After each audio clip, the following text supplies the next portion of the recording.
ویسے اسلام میں ووٹ مانگنا حرام ہے. کیا کہا ہے؟ کچھ باتیں سمجھانا میرا فرض ہے. اسلام میں ووٹ مانگنا حرام ہے. کیوں؟ ووٹ کے ذریعے ہم عہدہ مانگتے ہیں. کسی نے ناظم ہونا ہے، وزیر ہونا ہے، ایم این اے ہونا ہے، یہ عہدہ ہے کہ نہیں؟ میرے نبی پاک سرکار دو عالم صلی اللہ علیہ وسلم نے فرمایا میری امت میں عہدہ مانگنا حرام ہے. اب دیکھو ہمارے مولوی نے حرام کو حلال کر دیا کہ نہیں؟ کی کیا؟ ایک سور حلال نہ ہوئے باقی شے کوئی نہیں چھوڑ دے. یہ حدیث بخاری شریف کی ہے، یہ حدیث مسلم شریف کی ہے. میرے نبی کریم صلی اللہ علیہ وسلم نے فرمایا میرے دین میں عہدہ مانگنا حرام ہے. وزارتیں مانگتے ہیں کہ لیڈر بند ہے. یا تو کہیں کہ میرے آقا کا دین آج نہیں چل سکتا، آج مغرب کی جمہوریت چلے گی تو اسلام کا لبادہ تو اتار دو. کہتے ہیں سلیمان علیہ السلام کا زمانہ تھا، ایک فقیر بیٹھا اللہ اللہ کرتا تھا، ایک پرندے کا بچہ پاس آیا، اس نے پکڑ کے کھا لیا.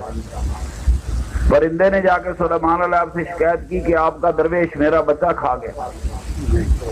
سلیمان علیہ السلام نے طلب فرمایا. وہاں پرندے بھی بولتے تھے بھائی اس کا بچہ کیوں کھایا، اس کو سزا دی جائے.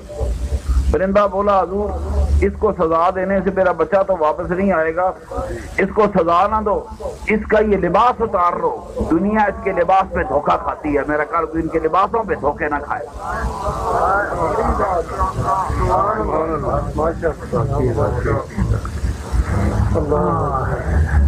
میرے دوستو اللہ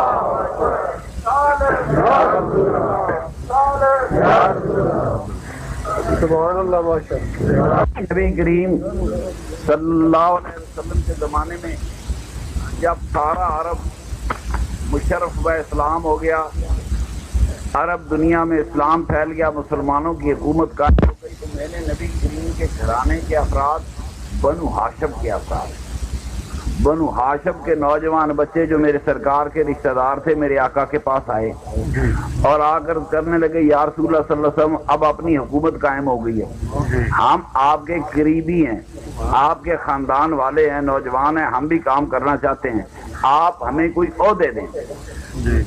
میرے نبی پاک نے سرکار دو عالم صلی اللہ علیہ وسلم نے سخت ناراضگی فرمائی.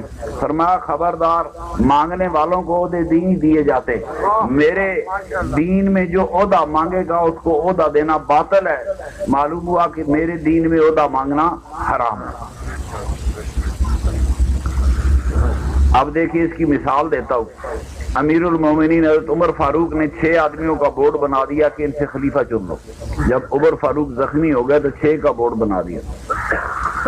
4 نے کہا کہ ہم خلیفہ نہیں بنتے، 2 باقی رہ گئے. ایک کینڈیڈیٹ حضرت عثمان غنی رضی اللہ تعالیٰ تھے اور دوسرے کینڈیڈیٹ علی کرم اللہ وجہ الکریم تھے. اب دونوں سے پوچھا گیا کہ آپ خلیفہ بننا چاہتے ہیں تو دونوں خاموش رہے. دونوں خاموش. اگر کہتے کہ ہاں میں خلیفہ بننا چاہتا ہوں تو ان کو ڈسکوالیفائی کر دیا جاتا. دونوں کی خاموشی دلیل تھی کہ میرے آقا کی وہ حدیث درست ہے اور صحابہ کے دور میں اس پہ عمل ہوا ہے.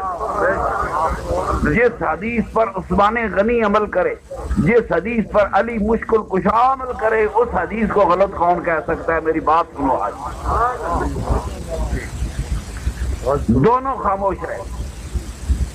اسی لیے خاموش رہے کہ اگر ہاں کریں گے کہ ہم خلیفہ بننا چاہتے ہیں تو ہم ڈسکوالیفائی ہو جائیں گے.